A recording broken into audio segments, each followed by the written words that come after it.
La nave espacial comienza ya la maniobra de entrada en órbita de la Luna.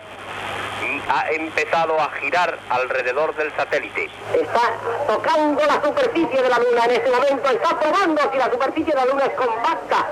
Es la culminación de una hazaña histórica. Desde que las organizaciones del crimen convirtieron el tráfico de drogas en un formidable negocio, el consumo de las llamadas drogas fuertes y concretamente de la heroína se hizo un vicio muy caro. De ahí que los Estados Unidos, país de enormes posibilidades económicas, sea un mercado preferido de los traficantes. Sí, los norteamericanos están indiscutiblemente de enhorabuena porque hoy oficialmente la guerra termina para ellos. Los últimos soldados estadounidenses abandonan Vietnam, los últimos prisioneros regresan libertados. Radio Nacional de España está transmitiendo un momento histórico, un momento importante, el de la llegada de los reyes de España, don Juan Carlos I, doña Sofía, a la República Dominicana. Primera vez que un rey español cruza el Atlántico y se acerca en el nuevo continente.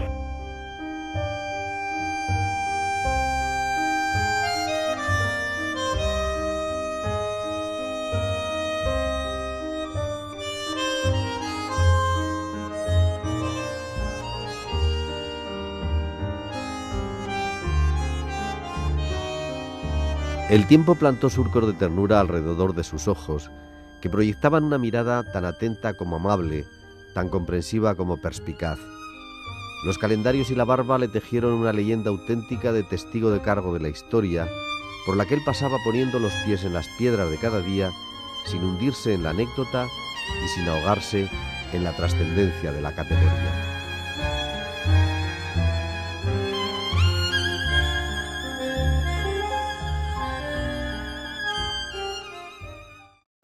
Cirilo era elegante, un seductor siempre, fuera con niños, con ancianos, con bonitas mujeres, con amigos, con un seductor. Ha sido el mayor maestro, y no solo como corresponsal, como hombre de micrófono, ¿no? Espectacular. Yo creo que realmente Cirilo tenía dos razones para vivir, y se entregó a ellas en cuerpo y alma porque todo lo hacía por entero, ¿no? Como los valientes, que eran los amigos y la radio y los amigos. Mi padre, que era muy aficionado a la radio, pues lo escuchaba mucho, y entonces cuando yo empecé a decir eso, estaba estudiando Derecho, pero empecé a decir que a lo mejor me gustaba el periodismo y esas cosas, pues me decía eso, ¿no? Escucha a este señor que está muy bien. Así que desde, pues vamos, prácticamente casi, en fin, adolescente le empecé a escuchar. Se tomó siempre cada crónica como si fuera la primera. Me decía: Felipe, lo que importa en la radio es la primera frase y la última, que enganche y que la gente quede enganchada cuando tú te vas. Yo tuve la fortuna de sustituirle, de tratarle allí en Nueva York, donde me abrió muchísimas puertas antes de venirse él. Yo tuve como un periodo casi de ensayo de corresponsalía de radio en Washington, y después él me pasó sus trastos, incluso casi me llegó a pasar su casa, lo que no sucedió finalmente. Oye, voy de vacaciones a mi pueblo y me dicen todos: Cirilín, Cirilín, qué bien hablas y qué poco se te entiende con lo que quería decir. Lo que hay que hacer es hablar claro, lenguaje llano, que se te entienda, y defender a los débiles, que a los fuertes ya se defienden solos. Este era Cirilo. Sabía de todo, y cuando hablaba de algo lo había trabajado a fondo, no sé, era un tipo, pues lo que he dicho o no he dicho, que genial.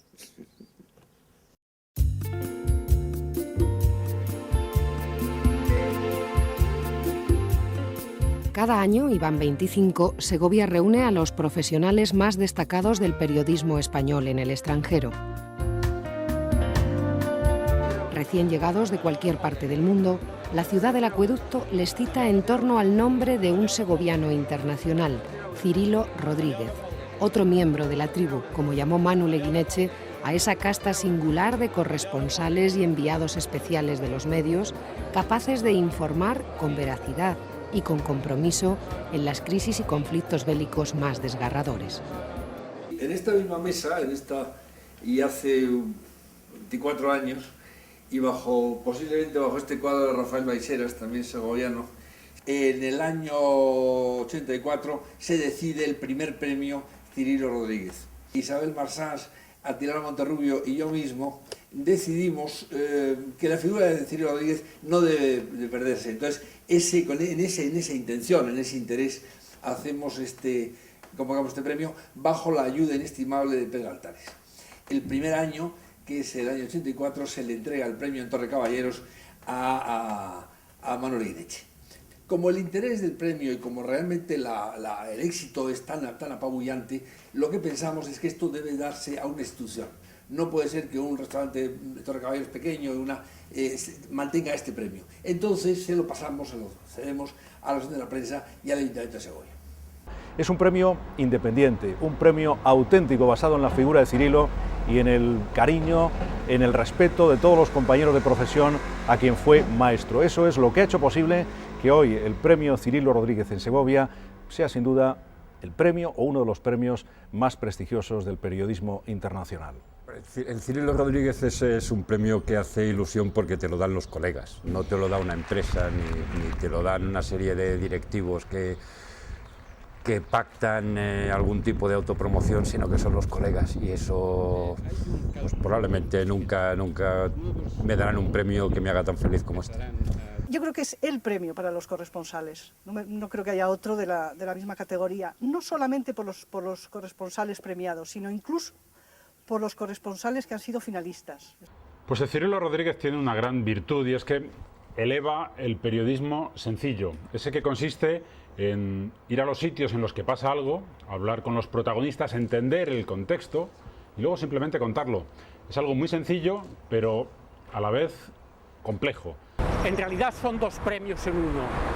Uno, el que me disteis vosotros en nombre de la profesión periodística, y otro, el que me daba el periódico, porque el que me presentó la candidatura a este premio fue la dirección del País. A todo el mundo le gusta que le reconozcan y le premien. ¿Qué quieres que te diga? No creo que no soy una excepción, ¿no? Un poco la sensación de que no estás tan sola, ¿no? De que, bueno, pues alguien lee tu trabajo, a alguien le interesa lo que haces, y eso pues significa que existe un lector o unos lectores y que lo que haces no necesariamente va a la basura, sino que alguien por lo menos se lo lee. Pero tú ya sabes que el periodismo es una cosa efímera por definición, o sea que lo que se capta es la esencia del día que pasa, ¿no? O sea, esa es la crónica del tiempo vivo. El premio para mí significa un grandísimo honor, sobre todo viniendo del nombre de Cirilo, con el que me tocó cubrir la 6ª cumbre de los no alineados en La Habana. Recuerdo lo mucho que me ayudó en mi andadura de Radio Nacional de España, y es un gran honor. Pues significa mucho, porque en el fondo es uno de aquellos premios que te valora el trabajo, ¿no? Yo antes comentaba, cuando he salido a recogerlo, que yo me hice periodista para ir a los sitios donde pasaban cosas y contarlo, y este premio te valora eso, te valora que estés en los sitios donde pasan las cosas, ¿no? Entonces me hace una ilusión especial. He quedado finalista, no he ganado, pero en cualquier caso se ha reconocido el trabajo que llevo muchísimos años haciendo, ¿no? Y estoy muy agradecida, vaya. Bueno, para mí ha sido mi premio, porque entre otras cosas yo soy me siento muy a gusto en Castilla y me siento muy a gusto en España, y soy español, y en ese sentido el premio también me permite pues tener un contacto anual con unas tierras que siempre me han seducido porque están llenas también de cultura, y para mí, pues claro, los poetas, los escritores, estos paisajes que tenéis aquí en Segovia son mis paisajes y mi gente. Para mí me hizo creer mucho en esta profesión, porque sobre todo es un premio que dan los compañeros. Hay muchos premios periodísticos, muchos de ellos se dan por intereses que no conocemos, se dan a personas que no sabemos muy bien por qué lo reciben, y en este caso es un jurado muy plural, es un jurado donde están prácticamente representados todos los medios de comunicación y donde se vota realmente, en mi opinión, por la calidad del trabajo. Por lo tanto, el recibirlo supone un reconocimiento a tu trabajo y no esos intereses que a veces circulan en otros jurados, que muchos de ellos los desconocemos. Para mí fue un gran honor recibir un premio como el Cirilo Rodríguez, que fue uno de los grandes periodistas que tuvo España y que nos enseñó a soñar a los más jóvenes con el extranjero, con esos mundos que él veía desde Nueva York. Y en segundo lugar, recibir el premio de manos de Manuel Leguineche, que es como mi padre profesional, para mí fue un gran honor. La concesión del Cirilo pues siempre te llena de orgullo, ¿no? Porque el Cirilo para mí es uno de los premios con más prestigio de todos los que se dan en el panorama español, y sobre todo porque lo tienen gente que para mí siempre fueron como los maestros del periodismo, ¿no? O sea, por ejemplo, gente como Manuel Leguineche, ¿no? O sea, para mí Manuel Leguineche siempre fue el ideal del reportero, del periodista, ¿no? Y que en algún momento te den un premio que ya ha conseguido Manuel Leguineche, pues evidentemente es un honor. Un premio en el que todos los medios pueden ser jurado. Hay un jurado de 20 miembros o más, muy distinto, y por lo general se suele premiar la excelencia del periodismo en España en campo internacional. Yo creo que es un premio único. Claro, es un premio que tiene prestigio y es obvio que te apetece tenerlo. Y me encantó y me siento pues francamente muy orgullosa, honrada y comprometida. Tengo el privilegio de un trabajo excelente que todo el mundo, desde luego en la profesión, querría tener. Una empresa que me cuida muy bien, como la cadena SER o Grupo Prisa. Y encima me dan un premio. Me da un poco de rubor, me parece tremendamente injusto. Fue por mi parte, muy bienvenido. Sí, como estímulo y como esto, porque no se daban muchos premios a los enviados especiales, de modo que quedó grabado en fuego, ¿no? En mi modesta carrera de enviado especial o de corresponsal de guerra o como se llame eso. Los corresponsales nunca habían sido protagonistas hasta que llegó el Cirilo Rodríguez y por lo menos saca a uno o a una iba a decir de la oscuridad, pero tampoco hay que exagerar, digamos del olvido. Entonces estamos en un momento de aprecio a una labor que no tiene precio, y eso se debe en gran parte al premio Cirilo Rodríguez. Decía el Nobel Kapuscinski que los mejores reporteros eran, además de buenos profesionales, buenas gentes llenas de ética y humanidad. Aspectos que también reconoce el premio Cirilo Rodríguez, cuyo prestigio se funda en quienes lo tienen y quienes lo otorgan. Tener el Cirilo es un signo de distinción entre los miembros de la tribu, y a esa consideración de galardón apetecible e importante solo se llega desde la pluralidad de un jurado abierto a todos los medios de comunicación. El premiado y sus finalistas lo deciden cada año los propios compañeros, que conocen como los premiados el esfuerzo que supone ejercer el periodismo cotidiano en situaciones especialmente complicadas. Yo creo que la clave es saber desnudarse emocional e ideológicamente para poder entender el país en el que has llegado. Kapuscinski decía que solo puedes explicar, contar un país si has vivido al menos un minuto lo que vive ese país diariamente. Yo creo que la única forma de poder contar lo que ocurre fuera es llegar, entrar dentro, muy dentro. Cuanto más dentro, mejor vas a poder contar ese país y tratar de transmitir no solo información, sino también sentimientos.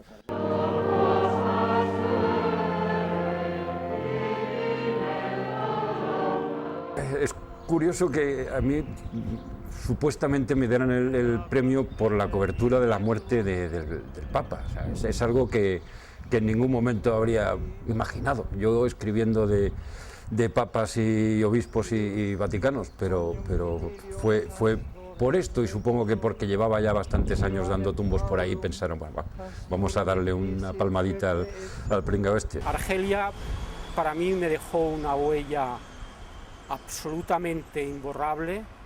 Conservo grandes amigos y aunque al final fui expulsado del país por las autoridades argelinas, continúo teniendo un gran cariño a Argelia, hacia los argelinos, Me gustaría volver. El Real Instituto Elcano concluye en este informe que China tiene una imagen positiva, pero estereotipada y errónea de la España actual.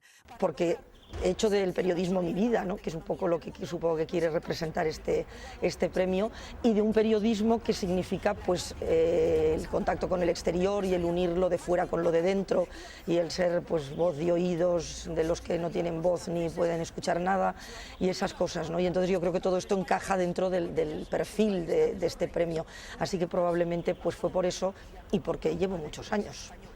Es impresionante el desconcierto que existe. Acaba de estallar quizás la batalla por Saigón. Indudablemente la guerra de Vietnam, los últimos días de la guerra de Vietnam, que fueron terribles y que fueron, bueno, de una violencia y de una peligrosidad verdaderamente extraordinaria. Hubo otros muchos trabajos, quizás en la práctica periodística más difíciles, porque muchas veces pensamos que las grandes situaciones, los grandes acontecimientos es lo que necesita un mayor esfuerzo, cuando realmente muchas veces exige más esfuerzo una investigación de algo que nos parece más normal, que ocurre en nuestro entorno. Y yo lo recibí en un momento en que acaba de regresar de Jerusalén, de la corresponsalía en Jerusalén, moviéndome como corresponsal volante por el mundo, las puertas de Afganistán, de Irak, y bueno, pues fue un momento para mí fundamental en mi trayectoria y a la hora de valorar, bueno, pues ese reconocimiento de un trabajo que es absolutamente maravilloso, aunque a veces sea un poquito duro.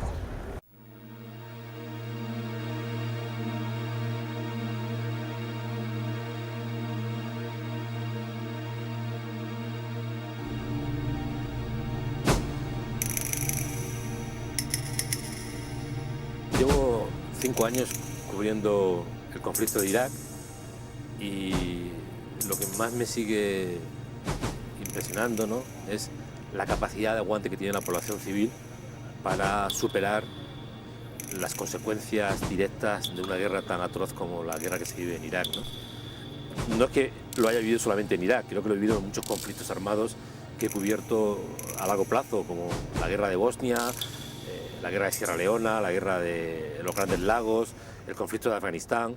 A mí me lo dieron por mi trabajo en el año 90 y yo estaba entonces en Washington con el Grupo Correo, que ahora es Vocento, y el año 90 fue el año que empezó la Guerra del Golfo. Entonces yo creo que fue pues porque fue un año que trabajamos como locos todos los corresponsales que estábamos en Washington, no digamos ya los que estuvieron más cerca del frente de batalla, digamos. Nosotros al fin y al cabo eran muchas horas, pero más a cubierto de lo que estuvieron muchos de ellos. De hecho, yo me siento un poco representante de toda aquella generación de periodistas y de corresponsales que trabajó en aquella guerra del Golfo.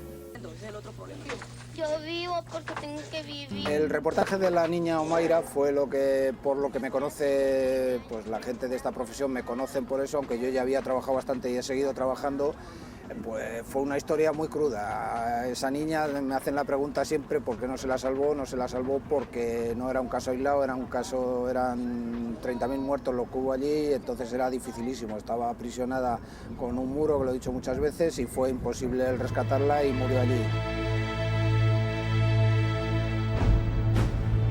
Había indicios de lo que pasaría un año después, en el 98, que fue la bancarrota, falta de control total, un presidente enfermo, rodeado de gente que o ha olvidado o no sabe cómo llevar a cabo los ideales democratizadores cuando Yeltsin subió al poder a finales de los, en Rusia a finales de los, en el año 90 y después posteriormente en el año 91. Y había un ambiente de desilusión, de caos, de desorden, sueldos impagados, gente insatisfecha. Eran unos años un tanto siniestros, francamente. Esa es la sensación en la época del premio, ¿no? Lo más importante que ocurrió en esos años, en los años que estuve yo aquí, entonces, fue por supuesto la desintegración de la Unión Soviética, pero eso ocurrió en el 91, ¿no?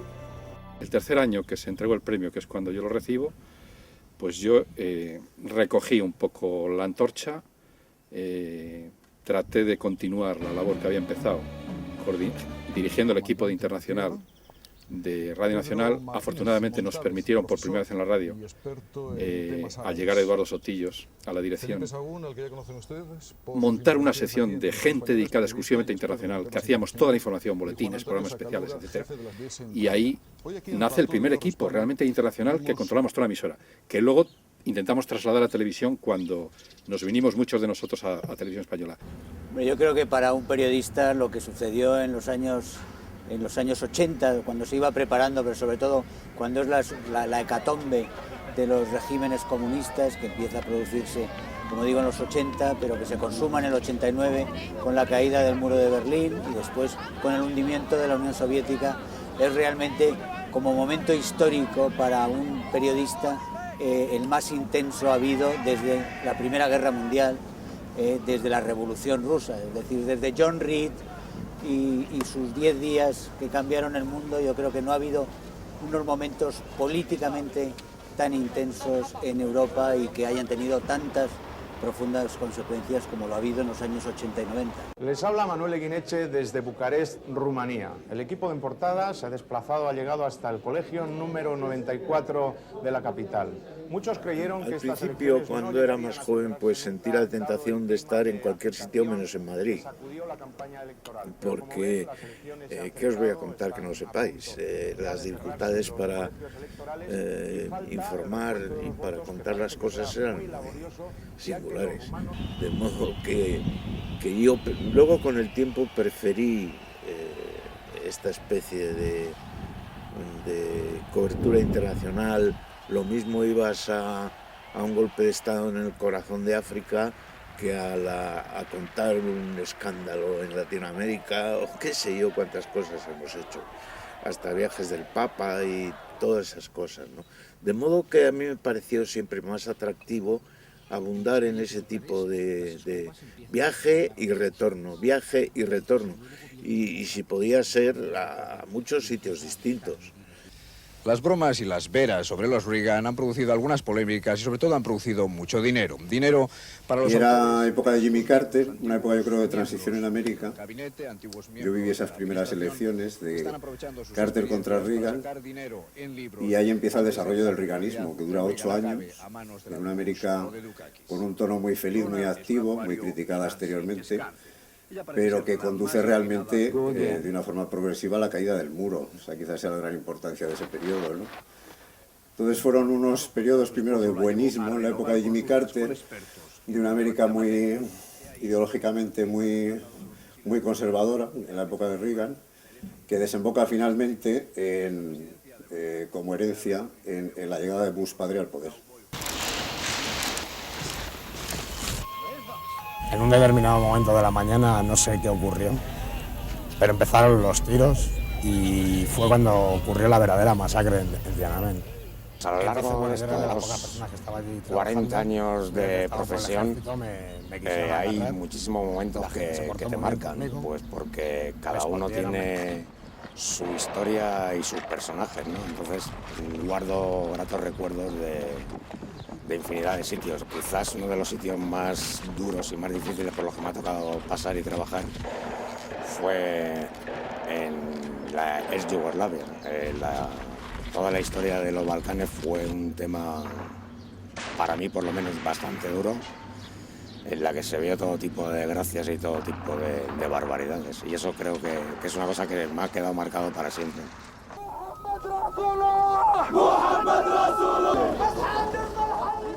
El año que a mí me lo dieron, sin duda ninguna, la noticia informativa internacional de esa temporada era la Intifada, el Oriente Próximo, el conflicto palestino-israelí y otras ramificaciones por el Oriente Próximo, y un trabajo duro, muy continuo, y en este caso yo también, perteneciendo a ABC entonces como pertenecía, reconozco que siempre me dieron mis jefes y mis compañeros toda la libertad para poder escribir lo que quisiera, de lo que quisiera, y quizás se conjuntaron esas dos cosas, ¿no?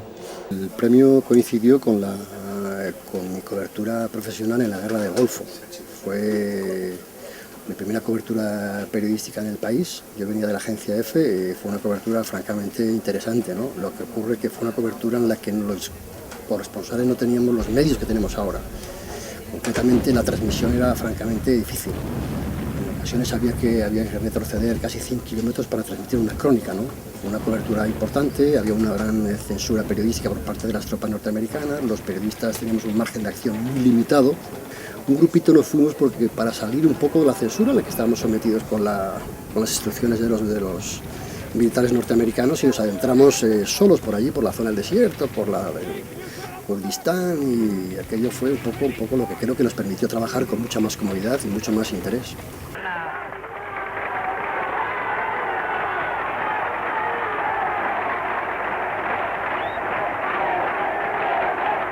Bueno, la Cuba que yo visité a finales de los 80 y primeros 90 era una Cuba que estaba marcada mucho por la perestroika y por la caída del muro de Berlín.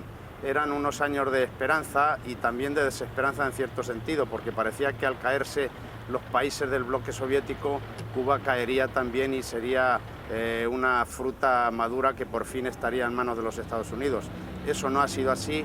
Cuba sigue siendo un país independiente, una república socialista con un régimen comunista, y ahí está. Los hermanos Castro, uno de ellos ya está, digamos, jubilado, aunque sigue presente en la isla, pero los tiempos han cambiado y Raúl Castro ha tenido que abrir un poquito la mano, y esperemos que esta sea la definitiva apertura de Cuba y que se convierta en una democracia de total plenitud en los próximos tiempos.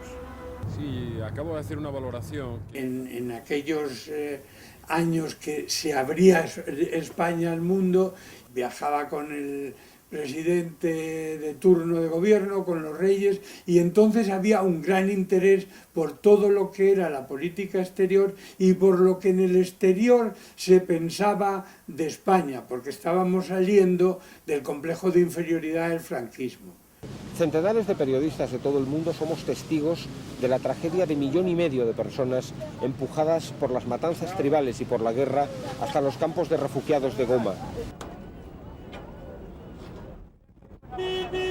Yo creo que la información que más me llegó, que más profundamente me tocó, fue la de Ruanda, la que hice con Evaristo Canete y con Antonio Gálvez para Televisión Española, cuando teníamos en las calles de Goma 20.000 cadáveres y las tropas francesas pasaban con camiones recogiendo cadáveres, dándoles una patada antes para saber si estaban muertos o no. Y recuerdo una tarde en la que Canete estaba filmando una familia.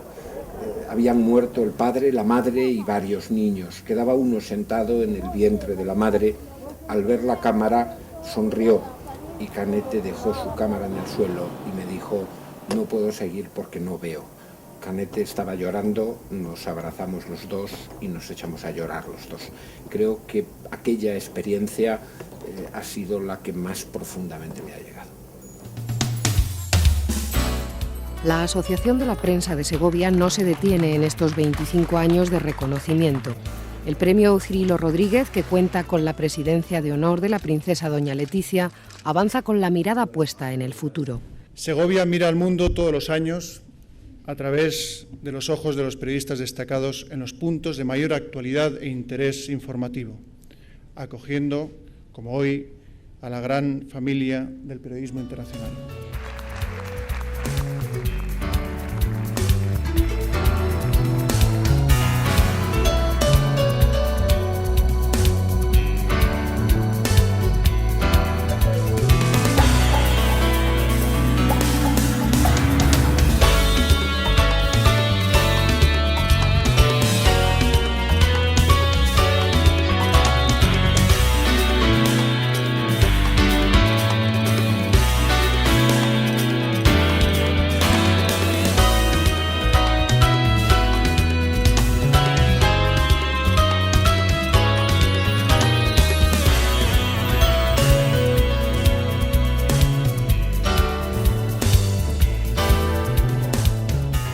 De ahí que una el galardón anual a las jornadas de periodismo internacional que analizan el presente de la profesión y el futuro de los periodistas.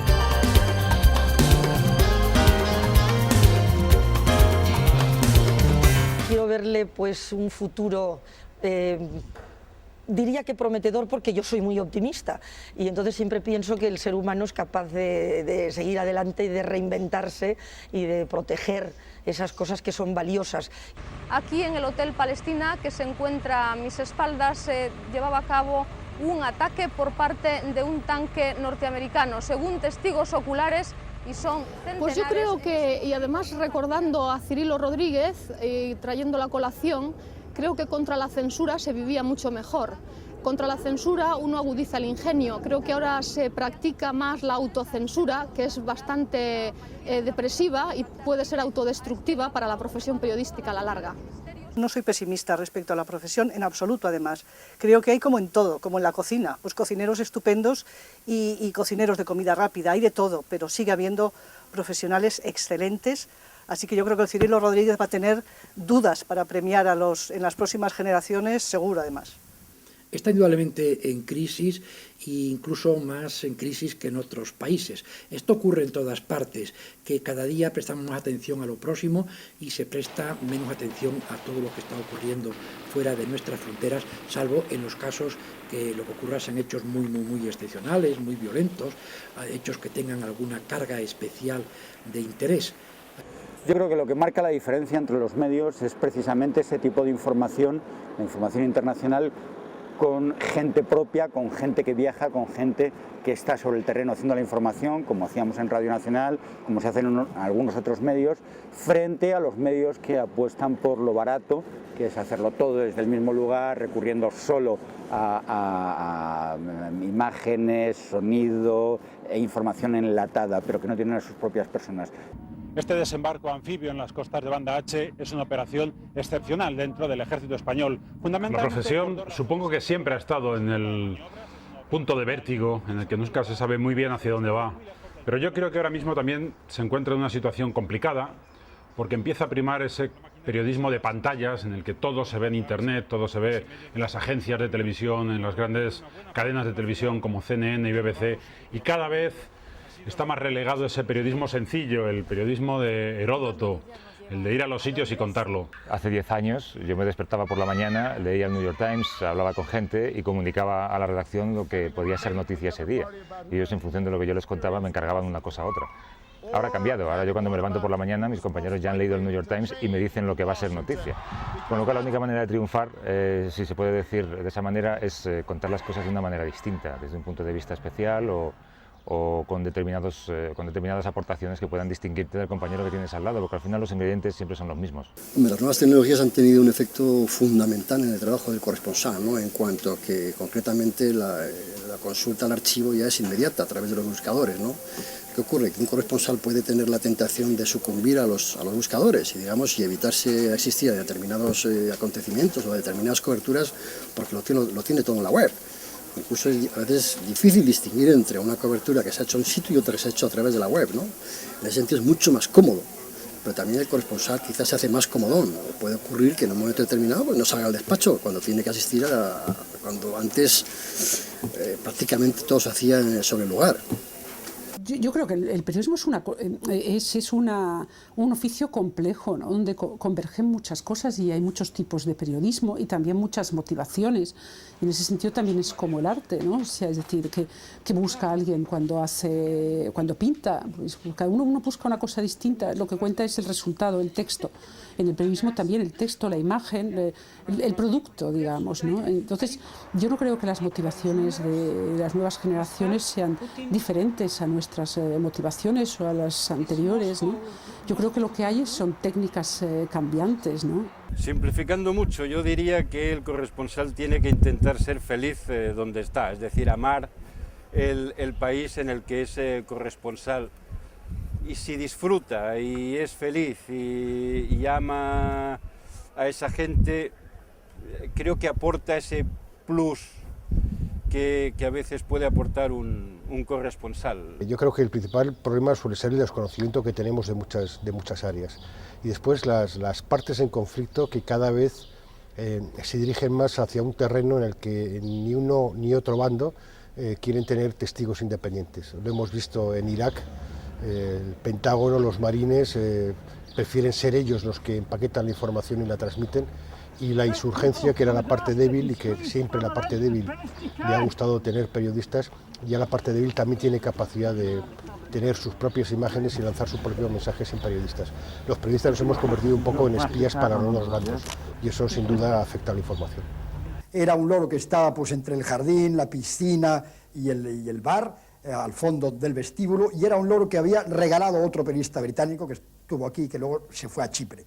Este loro era un loro curiosísimo, era un loro que hablaba en árabe, hablaba en inglés, aquí todo el mundo, como usted sabe, son políglotas, hablaba en árabe, hablaba en inglés, sabía cantaba, por ejemplo, incluso la sinfonía, es decir, entonaba la quinta sinfonía de Beethoven y evidentemente hacía silbar, en fin, imitaba los silbidos de las balas. Depende mucho también de la sensibilidad de los redactores que están en la redacción, es decir, si han conocido a Mundo, si han visto aquellos países de los cuales él visita, si por ejemplo los redactores o el jefe de sección, o en su caso incluso el redactor jefe, ha viajado, ha sido corresponsal. En este sentido, como todo en la vida, es muy importante la relación personal y sobre todo la confianza que ellos le den al corresponsal.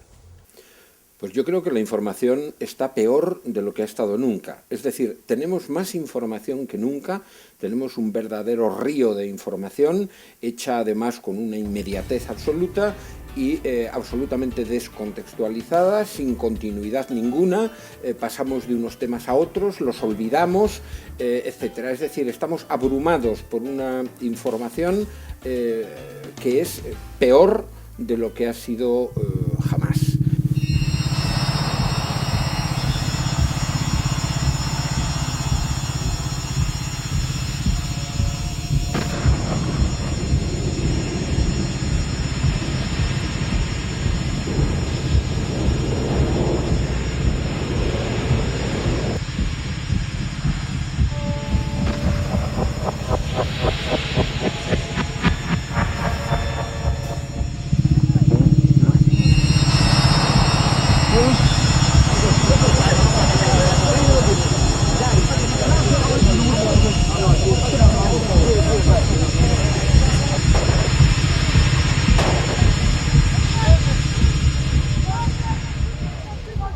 Pienso que los periodistas, los fotógrafos y los cámaras, cuando nos mandan a un sitio donde se ha producido un desastre, sea un terremoto como aquí en Armenia o sea una guerra, pues lo que nos mandan para que seamos testigos, no para que seamos los protagonistas. Yo estoy en contra de que me llamen Rambo y no me gustan nada los Rambos, que en esta profesión hay muchos, porque esto es un oficio que digo que se aprende y bueno, se pasa miedo, pero bueno, se pasa miedo y si no lo puedes superar, pues no vuelvas. No soy quien para decidir si es más arriesgado la profesión de cámara que la de periodista. Lo que sí está bien claro es que el cámara está un poquito obligado a sacar muchas veces la cabeza en sitios en que normalmente no la sacaría. O sea, si quieres hacer una imagen, algo te tienes que arriesgar. El que lleva la cámara es el que más tiene, digamos que más tiene que arriesgar, pero un periodista, yo he conocido a muchos y no, algunos me han dejado y me han dicho haz lo que puedas, otros han estado conmigo en donde yo me metía, donde se metía el técnico de sonido, se metía el periodista. Yo creo que tanto se arriesga el periodista como el que lleva la cámara o el sonido.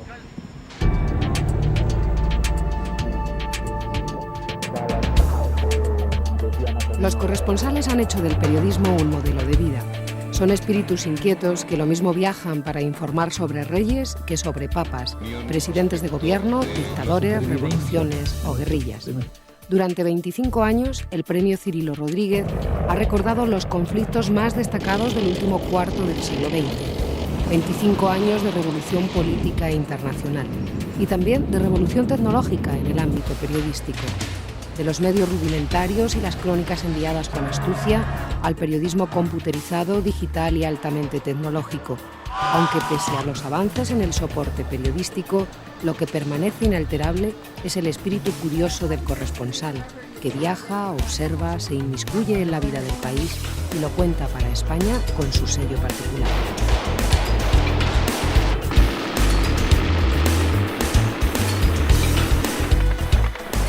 Yo creo que de todos los que están hemos hecho algún mérito, otros seguramente también lo han hecho y más, y es una pena que solo se pueda dar un premio al año, ¿no? Hombre, yo creo que hay una broma entre nosotros, una broma, pero que tiene algo de realidad, que es que nos diferenciamos entre los que tenemos el Cirilo Rodríguez y los que no. Y bueno, pues eso marca en la profesión. Sin ninguna duda hay que tener una especie de vocación, de pasión especial por moverte, por ir a lugares donde a veces efectivamente te la juegas. Eso para mí no es lo importante. Para mí lo importante es, bueno, tener la suficiente capacidad profesional para estar en el momento adecuado, en el lugar adecuado y poder contarlo. Algo debe quedar. Yo no quiero ser iconoclasta y algo debe quedar, puesto que el oficio sigue existiendo. No sé, ha cambiado mucho, pero sigue existiendo, y de modo que siempre habrá algún corresponsal en algún sitio que tenga que trabajar con ese espíritu a veces artesanal con el que nosotros apechugamos durante muchos años.